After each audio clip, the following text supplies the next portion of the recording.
얼마 전 저희가 목장 공과를 만들면서 마음 열기 문제를 만들어 갈 때 우리 최주호 장로님께서 문제를 내시기를 우리의 소원은 그리고 캐션 마크를 붙였어요. 그러면서 너무 뻔한가? 그래서 네, 너무 뻔해요. 우리의 소원은 통일이잖아요. 저는 초등학교 때부터 우리의 소원은 통일 노래를 하도 부르고 살아서 당연히 통일이잖아요. 그랬더니 최조 장로님이 우리 교회는 부흥이죠. 그렇게 얘기를 하는데 가슴이 웃기는 했지만 가슴이 뭉클했습니다. 진정으로 우리는 부흥을 사모하고 있구나 그런 생각을 했습니다. 부흥의 의미는 여러분이 생각할 때 보통 교인 수가 많이 늘어나고 재정이 빵빵해서 마음껏 돈 걱정하지 않고 쓸 수 있고 또 우리가 원하는 큰 예배당 성전을 마음껏 짓고 캠퍼스도 걱정하지 않고 짓고 이런 것이 우리는 보통 부흥이라고 생각을 하고 또 그 부흥을 가슴에 품고 우리가 기도하지만 진정한 부흥은 아닙니다.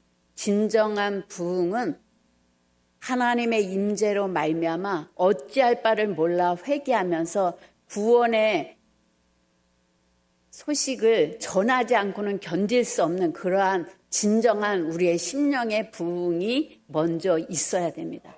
그 부흥이 있을 때에 교회를 짓고 사람들이 몰려오고 재정이 넘쳐나는 것은 부흥의 결과물입니다. 근데 우리는 보통 부흥의 결과물을 바라보면서 부흥이라고 생각을 합니다. 우리나라 선교 초창기에 영적 대각성이 일어났습니다.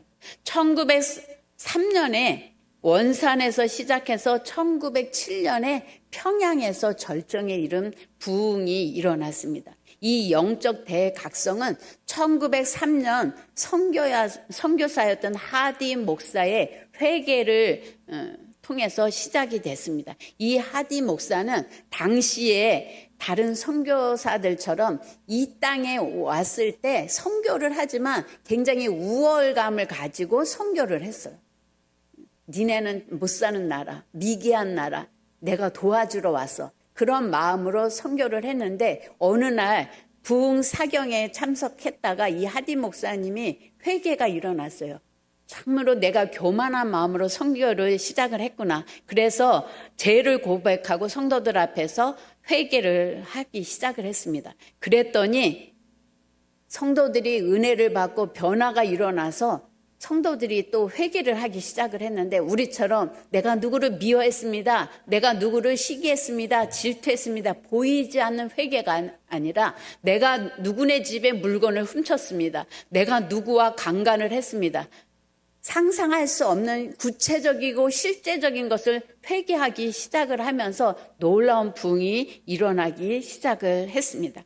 부흥은 하나님께서 내 삶 가운데 임재하는 것을 경험하고 자신의 잘못된 삶을 자복하며 회개할 때 일어나는 그 회개 역사가 진정한 부흥이라고 말할 수가 있습니다. 저는 이 시대를 살아가면서 지금이야말로 우리가 부흥을 사모하고 부흥이 임하도록 기도해야 되지 않을까 그런 생각을 했습니다. 왜냐하면 보편적 공의와 정의가 실현돼야 하는데 자신의 이익과 정치적 이념에 따라서 선택적 공의와 정의가 이 땅에서 실현되고 있습니다. 그리고 상식이 통하지 않는 그런 세상으로 가고 있습니다. 사사기에 보면 자기의 소견에 옳은 대로 행하였다라는 말이 계속 반복해서 나옵니다. 이 땅에 믿음의 사람이라고 하면서도 자기의 소견이 옳은 대로 신앙생활하는 사람이 너무나 많이 있습니다. 그래서 곧 자신이 우상이 되어가는 죄로 물든 시대야말로 우리가 부흥을 사모하고 부흥이 임하도록 기도해야 되지 않을까 그런 생각을 하면서 오늘 말씀을 준비했습니다.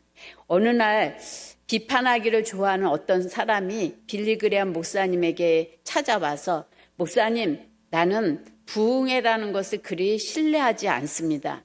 그것의 효과는 일시적일 뿐입니다. 그렇게 이야기를 했어요. 그랬더니 빌리 그레암 목사님이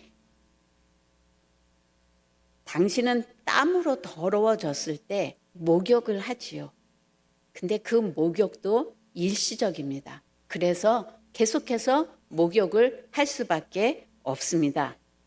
그러므로 우리도 날마다 부흥을 사모하고 회개를 계속 해야 되는 겁니다. 그렇게 답변을 했다고 합니다.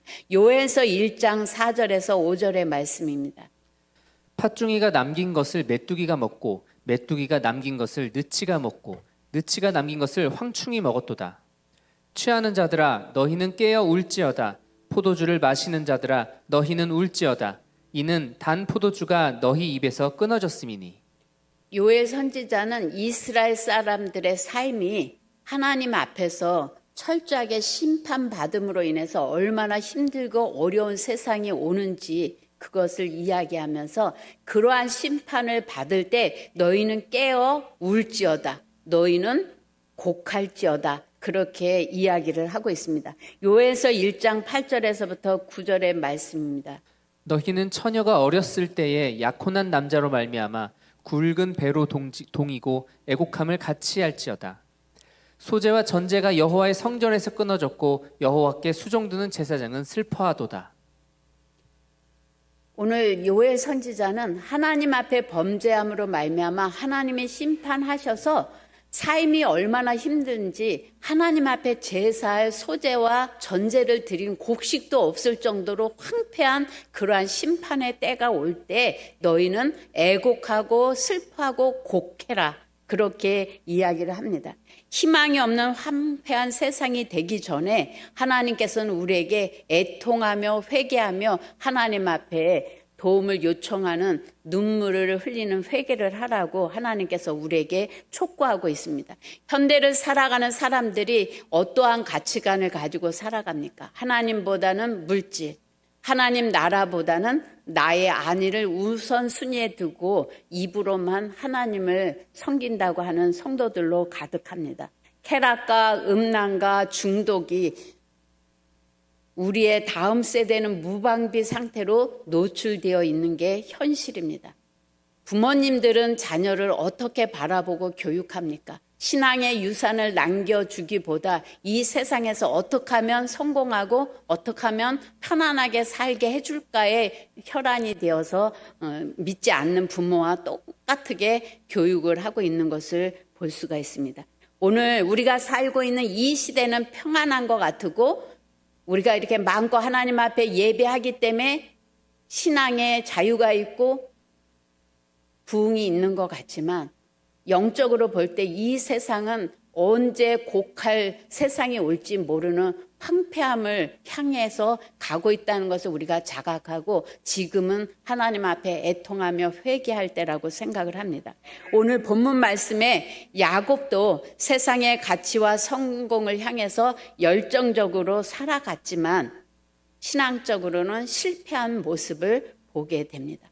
야곱의 영적 침체는 단지 세상과 타협하면서 세상 속에서 아무런 문제 없는 것처럼 살려고 했던 자신에게만 국한된 게 아니라 그의 가족, 그의 스라에 있는 모든 자녀, 모든 일꾼들까지 우상숭배를 자연스럽게 하고 있는 모습을 오늘 본문을 통해서 우리가 볼 수가 있습니다.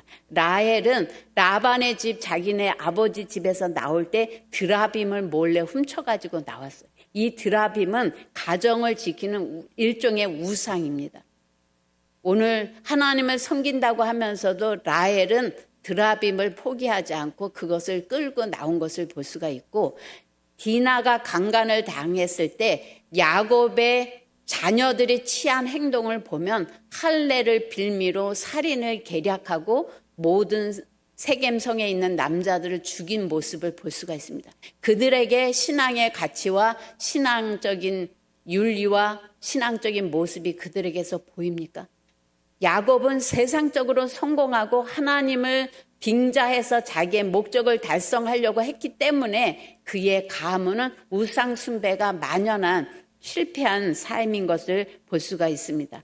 오늘 야곱은 이제 라반의 집에서 나와서 하나님의 은혜로 형과도 화해할 수 있는 은혜를 베풀어 주셨는데 야곱은 하나님을 섬기기로 한 베델로 올라가기보다는 자기가 보기에 풍요롭고 안정적인 삶을 줄 것 같은 세겜성에 머물러서 살고 있는 것을 볼 수가 있습니다.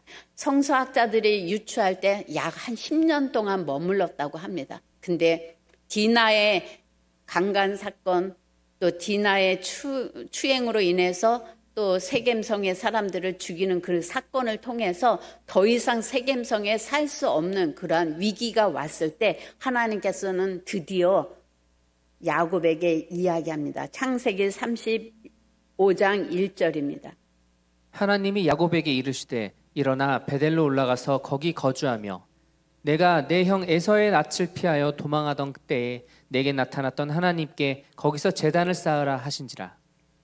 하나님은 인간의 힘으로 해결할 수 없는 위기 앞에 하나님은 새로운 해결책을 내놓으시는데 바로 베델로 올라가서 내가 내 형 에서의 낯을 피하여 도망하던 때에 내게 나타났던 하나님께 단을 쌓으라고 신앙을 먼저 회복할 것을 요구하고 있는 것을 볼 수가 있습니다. 창세기 35장 9절에 보면 야곱이 밧단 아람에서 돌아오매 하나님이 다시 야곱에게 나타나사 그에게 복을 주시고 그랬습니다. 밧단 아람이 어디입니까?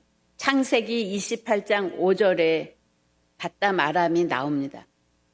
이에 이삭이 야곱을 보내매 그가 밧단 아람으로 가서 라반에게 이르렀으니 라반은 아람 사람 부두엘의 아들이요 야곱과 에서의 어머니 리브가의 오라비더라. 밧단 아람은 외삼촌 라반이 살고 있던 곳입니다. 거기서 대략 20년의 세월을 보냈다고 합니다. 근데 야곱이 밧단 아람에서 돌아오매 하나님이 야곱에게 다시 나타나셔서 축복하셨다라는 말씀의 내용이 나옵니다. 야곱은 세겜 성읍 부근에 장막을 쳤을 뿐만 아니라 그 장막터에 해당되는 돈을 지불을 했어요. 그리고 그곳에 제단까지 쌓았어요. 그러니까 야곱은 하나님이 나타나셨던 베델에 다시 돌아오게 하면 하나님을 섬기겠다고 약속한 그 언약을 잊어버리고 자신의 삶을 안정적으로 살 것 같이 보이는 세겜에 머물려고 하는 것을 볼 수가 있습니다. 그러나 오늘 하나님께서 사건을 통해서 위기를 통해서 베델로 올라오게 하시고 하나님은 베델로 올라왔을 때 드디어 다시 야곱에게 나타나셔서 이스라엘이란 이름을 다시 한번 회복시켜 주시고 하나님께서 약속하신 언약의 축복을 야곱에게 천명하시는 모습을 볼 수가 있습니다. 오늘 야곱은 나름대로 하나님을 잘 섬긴다고 생각했지만 그 자식들과 그의 가문에 있는 모든 사람은 우상 숭배로 만연해 있는 모습을 볼 수가 있습니다.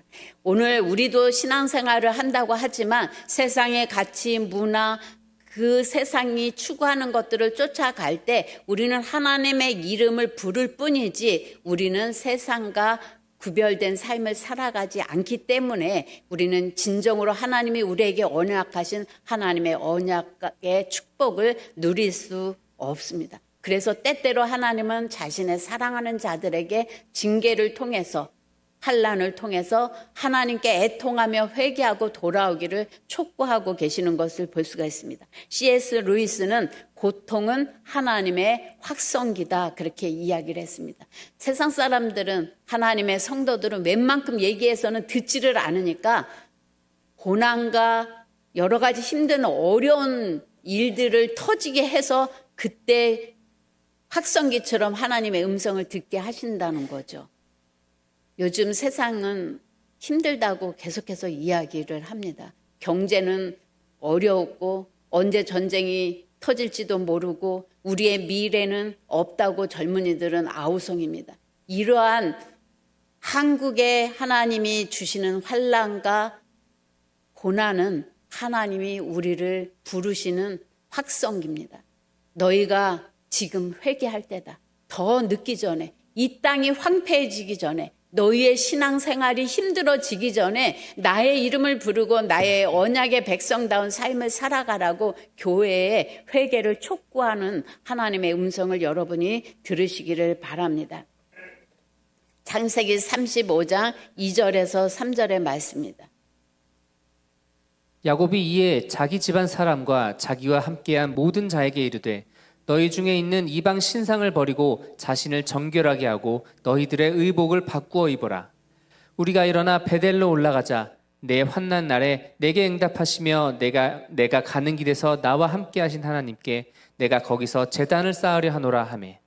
오늘 하나님께서 야곱에게 베델로 올라가라고 하셨을 때 드디어 야곱은 문제가 무엇인지 알게 됐습니다. 그래서 그는 집안에 있는 모든 사람들의 우상을 버리고 자신을 정결하게 하고 의복을 받고 입으라고 촉구하는 것을 볼 수가 있습니다. 진정한 부흥이 일어나면 우리는 우리가 추구하고 우리의 방식대로 살아갔던 것이 하나님 앞에 악한 것임을 우리가 자각하게 되고 애통하고 회개하고 하나님의 거룩한 백성다운 가치관과 삶의 태도를 가지고 살아가는 것, 그것이 진정한 부흥이라고 생각을 합니다. 그러한 삶을 살아갈 때 하나님의 성령의 강력한 임재로 말미암아 날마다 믿는 무리가 더하여지는 부흥이 일어날 거고, 여러분의 삶을 통해서 하나님의 물질이 열방 가운데 흘러가게 하기 위해서 여러분의 재정을 축복하실 겁니다. 그러나 무엇보다도 우리는 하나님 앞에 먼저